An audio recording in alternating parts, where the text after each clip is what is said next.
What is up, YouTube? The Zealodolus is back at you with a brand new deck profile, and here is my take on Shining Sarcophagus. I've seen a lot of Shining Sarc builds since Legacy Destruction came out. We've had Pure, like the ones I think, for example, Loza has been innovating alongside Team Samurai X1. I've seen builds playing Dimension Shifter and Branded Diffusion to make Dragoon. Like, I think that was Machi Yu-Gi-Oh! But today I'm showing off Sky Striker, Shining Sarc. I think the first question is, why would I make this? Just why? Apart from that, I like Sky Striker cards. They seem like they're a fun engine. Engage. This just came back to 3. That's just Pot of Greed, but better. And it synergizes well with what I think the overall plan with this archetype is. It's to set up your... It seems like it's going second with Gandora's overpowered effect of just nuke the board, summon something really big, and then you punch. And this by itself could, in theory, paired with Ties That Bind, can OTK. But the downside to this is, and it is a bit of a downside here, that fails to interruptions. You already need set up with Silent Swordsman, and you already need them turn silence. And when you're done and you don't kill them, you have what? A spell negate, a targeting negate, and if you're lucky, you also have turn silence. That's not what we're planning to do here today. We're going to blind second and use the Sky Striker cards to help break boards. And then, once boards are broken, if we can't OTK them with, say, Access Code, Numeron Dragon, which does come up, or in general with just Gandora plus big silent monsters, then we just build a board that they can't break for next turn with cards such as the Spell Negate, the Targeting Negate, the Monster Negate in turn silence, Black Goat Last of Thrust, and Forbidden Droplet. Alongside the Sky Striker cards by themselves just being powerful enough to help with that if we don't draw any of the actual engine. In terms of the deck, we have 3 Gadget Trio. It's Stratos or Magician's Rod for the deck, so you have to play it at 3 Gandora. I've seen some lists play 2. For this build, I think you got to play 3, just because it's there to help facilitate that OTK we do try and get to, but at the same time, it's still just a big guy, and I think if you destroy exactly 4 cards with this, you can summon either Magician or Swordsman or another Gadget Trio, and you can then overlay into Draglubion and then go through that line. But also in a grindier game, so say we go up to turn 4, you already have one on the field, you can summon another and then do that as well, so that's why we have them there. 2-0, I'm playing 2 because it's not bad to have, especially with Selene, but the main downside to 0 is that it doesn't actually do anything by itself, unlike these two, especially Trio, but Gandora plus King Sarc. Shining Sarc is really good. And then this feels like a break, but we do have to play it for now because it is the extra piece of interruption. In terms of the spells for this archetype, we have 1 Ties That Bind. It's self-explanatory. Summon 2 from deck, but you can't summon extra anymore. This is the last play we do in this deck. Generally, we don't like doing Ties That Bind and then going into, say, then doing the Sky Striker stuff. First, you can't.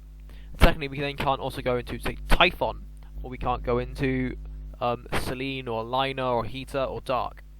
So it's a double-edged sword, so you do want to do it at the end of your combo if you can. 3 Shining Sarc, this card is just overpowered. But can be destroyed by monster effects, meaning the Ghost Ogres that are popping up in this format don't affect this deck, really.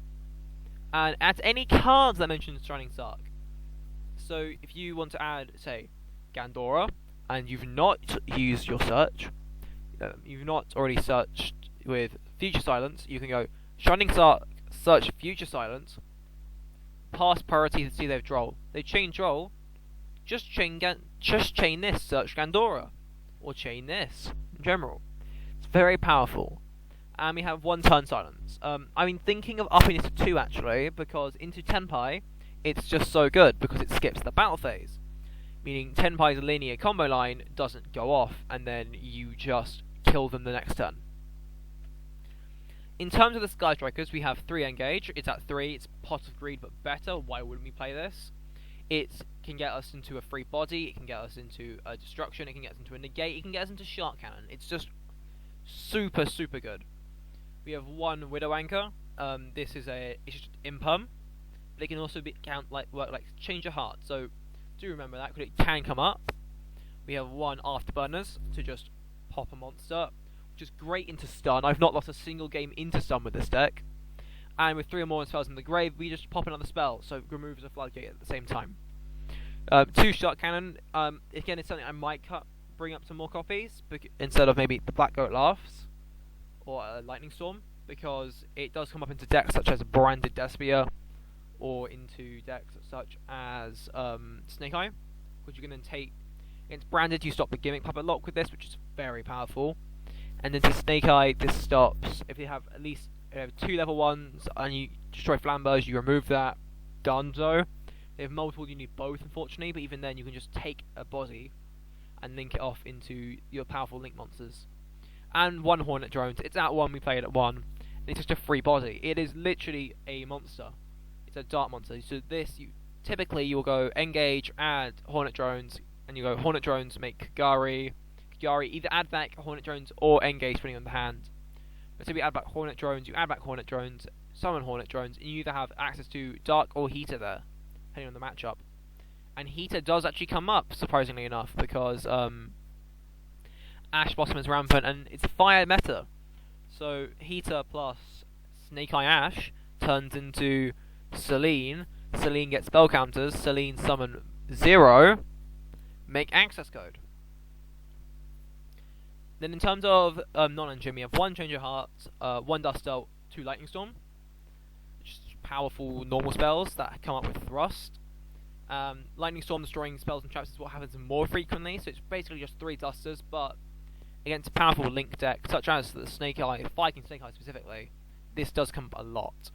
3 Thrust because it gets you access to everything you need. It gets you access to Ties That Bind, it does come up. It gets you access to Engage, Afterburners, Change Your Heart, and the other cards you just mentioned. And going first, this sets you the Black Goat Laughs, which is our main deck disruption, because we don't know exactly what they're on, so until then this is just generic enough. And we have 3 Forbidden Droplet to help break boards. I'm not going to go over the side deck because that is a mess, and so we'll just skip to the extra deck. In terms of the extra deck, we have 3 Striker Links in 1 Kagari, 1 Kaina, 1 Shizuku. The only one of these we have here that actually brings up its effect is going to be Kagari, to add back a Striker spell. The others are there for a 1-card SP Little Knight, which I will show off after this. 1 Selene to summon out 0. 2 Little Knight for now. I feel like 2's a good amount because you want to see. It does come up in a grindy game to use it twice, but you can swap out the 2nd Little Knight for say Artemis, which I will just put in now to show off the option you have. You can put an Artemis in there to help get some stuff off, but you don't have to. It's not mandatory. 1 IP Masquerena to help with Endboards, and it does, again, this also comes up into matchups such as Tenpai when they make you go first. 1 Heater, 1 Dark, and 1 Access Code. And then I mentioned the Xyz monsters earlier. In terms of the 1-card SP Little Knight, let me just show this off in a solo mode, just to prove a point here. So there we got it. You go Hornet Drones, you summon out a Link monster, a token. Then you link that off, and you go into your Kagari, you add back Hornet Drones, summon a token. Now Kagari's arrow points there. That's not helpful to a 1-card SP because we can't use this for it. So we link Kagari off into Kaina. What's that? There it is, Kaina.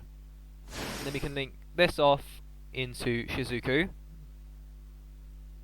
And then that together will make good old SP Little Knight, which can then use its effect to banish something. So it is a 1-card SP Little Knight, so do remember that. It's very powerful in this list. And in general, if we just go for a quick test hand here, just to prove how useful it can be with the engine. This is going second. We also have the extra card, which is a Widow Anchor. We have a Negate, we have Shark Cannon, we have Disruption, and we have Engage. So we say we're going first. We'll put this back on top. You engage, you'll just add to hand. I'm going to sort of mute sounds. You'll just add to your hand Hornet drones, wherever that is. There it is. And then you will just go Hornet drones effect, summon that token, and we go into Kiari. Here you have the option of two things. You can either do the SP Little Nightline I've just showed off, or you can add back engage, search, Widow Anchor, set Widow Anchor, and Shark Cannon pass. That does seem to be honestly the better line here, so that's what you would do. Of course, if you get drolled earlier on, you don't bother with that, you just go for the Little Nightline. I think I should mention that you set with talents, but the talents thrust. Then you go engage, add Widow Anchor, set to pass. So this is just going first. It's not a powerful deck going first, but it's more powerful on the crackback going second. And yeah, that's the deck profile. Thank you all for watching. Like, comment, subscribe, do the YouTube thing. And yeah, I recommend, if you like Sarcophagus content, check out Loza. He does seem to be doing a lot more stuff to do with that, and he's also a great Dark Magician player for anyone who's interested in that. Until the next time, cheerio!